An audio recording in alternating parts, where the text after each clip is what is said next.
Dito tayo sa Manila Police Plot. Ayan.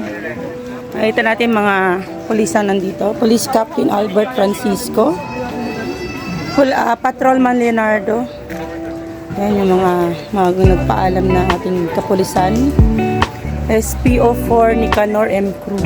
SPO4 Leandro Flores. Pero nakikita ko parang puno na eh.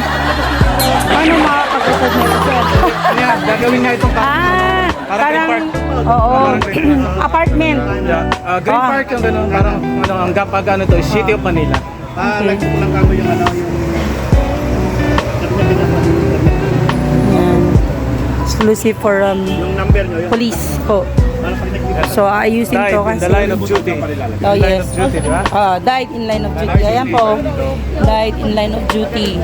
In line of duty. Yes. Ano yan, in line of duty? Oo. Kaya nga. Police natin. Alaala ng kanyang mga minamahal. So, ayan. Salamat po. Nanay, kayo po yung tagabantay, ano? Salamat po sa paglilinis at pagbabantay sa puntod ng aming kabaro. Kanya-kanya po kayo. Opo. Pero nakikita namin malinis naman po eh. Araw-araw. Araw-araw. Thank you po. Apo. Oo nga, may mga halaman pa din ako namin. In line of duty. Oh, yes. Yung karamihan namatay in line of duty. Si sir po, may kamag-anak na father niya po, sir.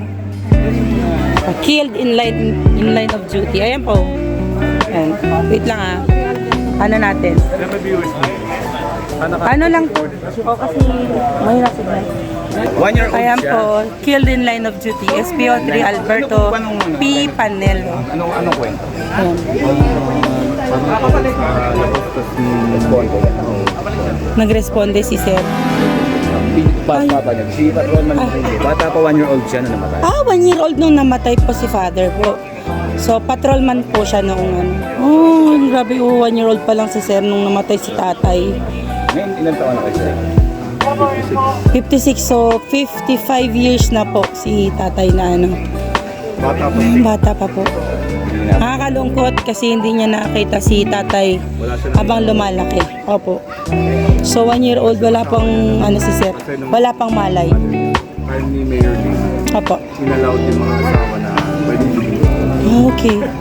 Hindi naman niya naman. Sige po. Salamat po. Thank you po. Sige po.